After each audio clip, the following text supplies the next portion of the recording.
Good morning students. Today we will discuss Zener diode. तो जैसे कि हमने अपने लास्ट वाले टॉपिक में पीएन जंक्शन डायोड के बारे में पढ़ा है, तो ये जो Zener डायोड होता है बेसिकली होता है जो पीएन जंक्शन डायोड ही है। पर जो major difference PN junction diode और Zener डायोड में ये है कि जो Zener डायोड है हम इसे रिवर्स बायस कंडीशन में यूज़ करते हैं, क्योंकि पीएन जंक्शन डायोड जो हमारा होता है वो रिवर्स रीजन में हम इसे यूज़ नहीं कर सकते। उसे हम सिर्फ फॉरवर्ड रीजन में ही यूज़ करते हैं, फॉरवर्ड बायसिंग में ही यूज़ करते हैं। पर जो Zener डायोड है ये रिवर्स रीजन में हम इसे यूज़ करते हैं, क्योंकि ये एक specially designed highly dope PN junction diode होता है Zener डायोड।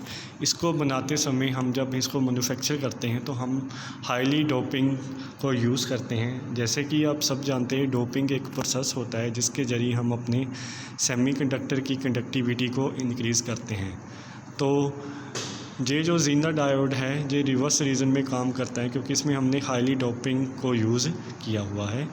जो बेसिकली Zener डायोड में भी ये 2 टर्मिनल जहाँ पे आ जाएंगे, एनोड एंड कैथोड, जैसे कि आप इसके सिंबल में देख रहे हैं।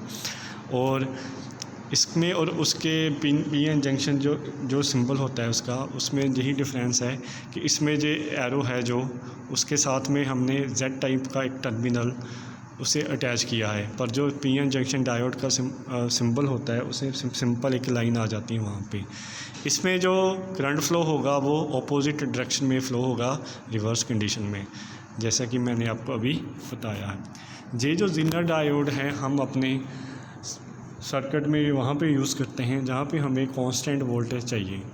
इनपुट चाहे जितने भी मर्जी वोल्टेज आ रही है, पर आउटपुट हमें कांस्टेंट चाहिए। उस सर्किट पे हम अपने Zener डायोड को यूज़ करते हैं। फॉर एग्ज़ाम्पल, अगर मैंने टीवी में जो आउटपुट वोल्टेज है वो मेरे 30 या 35 आने चाहिए, या 30 या फिर 35, तो उस समय में आप इनपुट चाहे जितनी मर्जी हो, चाहे 50 आ रही है या 60 आ रही है, इनपुट वोल्टेज कितनी भी है, उस समय हमें Zener डायोड को वहाँ पे सर्किट में यूज़ करेंगे। क्योंकि वो क्या करेगा, Zener डायोड जितने भी वोल्टेज है वो करंट के फॉर्म में उसे डीज कर देगा और आउटपुट में हमें कांस्टेंट वोल्टेज मिलेंगे। इसकी वर्किंग को समझने के लिए मैं एक सिंपल एग्जांपल के ज़रिए आपको बताता हूँ। जैसे कि आप देख रहे हैं टेप लगी हुई है, टेप से नीचे पानी आ रहा है वो एक गिलास में। अगर मैं चाहता हूँ कि मेरा जो लेवल है पानी का लेवल है वो आधा ही रहे, हाफ ही रहे, पर टेप में से कंटिन्यूसली पानी आ रहा है, तो उस क्या करेंगे, मैं गिलास में एक होल कर दूंगा, जिसके ज़रिए क्या होगा कि ये जो पानी है होल के ज़रिए वो बाहर निकलता रहेगा और जो पानी का लेवल है वो हाफ तक ही रहेगा। तो इसी तरह से जो वोल्टेज होंगे कि अगर जितना भी मैं वोल्टेज इनपुट में दूँ, आउटपुट में जो वोल्टेज होंगे वो हमें कांस्टेंट ही चाहिए। तो उस समय क्या होगा कि जो बड़े हुए वोल्टेज हैं इन फॉर्म ऑफ करंट वो लीक हो जाएंगे, जिसके कारण क्या होगा कि हमें आउटपुट में जो वोल्टेज मिलेंगे वो कांस्टेंट ही मिलेंगे। जे आप साथ में एक सिंपल सर्किट देख रहे हो जहाँ पे सिंपल पावर सप्लाई आ रही है, रजिस्टेंस के साथ अटैच है और आउटपुट लगी हुई है और Zener डायोड है। अगर तो हमें आउटपुट में जैसे हमें 20 वोल्टेज चाहिए आउटपुट में और करंट 30 वोल्टेज का आ रहा है, वोल्टेज आ रही है, तो क्या होगा कि जो 30 वोल्टेज आएंगी वो Zener डायोड में से पास होगी और Zener डायोड को क्या करेगा, जो ज़्यादा वोल्टेज है उसे करंट की फॉर्म में लीक कर देगा और आउटपुट में जितने हमें वोल्टेज चाहिए 20 वोल्टेज वो हमें मिल जाएगी। अगर तो इनपुट में वोल्टेज 20 आ रही है, आउटपुट में हमें 20 वोल्टेज चाहिए, तो वो जो वोल्टेज होगी वो Zener डायोड में से पास नहीं होगी, आउटपुट में हमें उतनी ही वोल्टेज मिल जाएगी। तो ये जो Zener डायोड है हम उस सर्किट में यूज़ करते हैं जहाँ पे हमें कांस्टेंट वोल्टेज चाहिए, जहाँ पे ज़्यादा जहाँ पे वोल्टेज आ रही है अपने सर्किट को प्रोटेक्ट करने के लिए वहाँ पे हम इसे यूज़ करते हैं। जैसे कि आप यहाँ पे देख रहे हो Zener diode as voltage regulator कैसे ये काम कर रहा है। सिंपल जहाँ पे सप्लाई आ रही है, डीसी इनपुट आ रही है, जहाँ पे रेजिस्टेंस लगी हुई है। अगर मुझे आउटपुट में जैसे हमें 30 वोल्टेज चाहिए सर्किट में, तो सिंपल जहाँ पे 30 वोल्टेज इनपुट आ रही है तो सिंपल जहाँ पे आउटपुट में वोल्टेज वो चले जाएगी, 30 वोल्टेज हमें मिल जाएगी। पर अगर हमें इनपुट हमारी 50 वोल्टेज है और आउटपुट हमें चाहिए 30 वोल्टेज। तो क्या होगा, ये जो सप्लाई है ये जीनर डायोड्स में से पास होगी। जीनर डायोड क्या करेगा, करंट की फॉर्म में उस सप्लाई को लीक कर देगा, उसे बाहर निकाल देगा करंट को, जिससे क्या होगा वोल्टेज और नहीं बढ़ेगी, वो आउटपुट में हमें जितनी वोल्टेज चाहिए 30 वोल्टेज वो हमें मिल जाएगी। तो ये जो जीनर डायोड है इस तरह से ये काम करता है।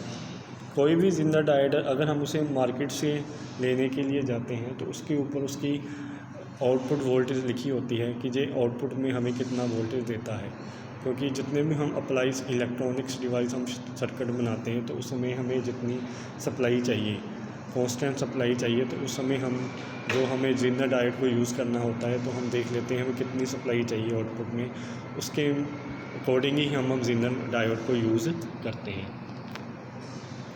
Next one is VI characteristics of the Zener diode. जैसे कि आप इस ग्राफ के ऊपर देख रहे हो कि जैसे हमने PN जंक्शन डायोड में VI करैक्टरिस्टिक्स की हैं, उसी तरह से इसमें की करैक्टरिस्टिक्स हैं। फॉरवर्ड रीजन में बेसिकली ये काम नहीं करता, ये ऑर्डिनरी डायोड के फंक्शन दिए हुए फॉरवर्ड रीजन में। तो रिवर्स रीजन में ये काम करता है PN जो डायोड है जीनर डायोड। तो रिवर्स रीजन में जैसे हम वोल्टेज देंगे वैसे वैसे थोड़ा थोड़ा करंट इंक्रीज़ करता जाएगा, और एक टाइम पे आके जे रिवर्स रीजन में जो वोल्टेज होंगे वो ब्रेक डाउन वोल्टेज हो जाएंगे, उससे आगे वोल्टेज नहीं बढ़ेंगे, पर जो करंट होगा वो लीक कर जाएगा। तो ऐसा करने से क्या होगा, जितने वोल्टेज होंगे वो बढ़ेंगे नहीं, और करंट लीक करने से क्या होगा कि हमें जो आउटपुट में वोल्टेज वो कांस्टेंट मिल जाएंगे। ये होता कैसे है, बेसिकली जब हम इसके स्ट्रक्चर को पढ़ते हैं, जो PN जंक्शन होता है, जैसे कि आप जानते हैं कि जो जीनर डायोड है जो हाईली डोप्ड सेमीकंडक्टर डिवाइस जो हमारा सेमीकंडक्टर है।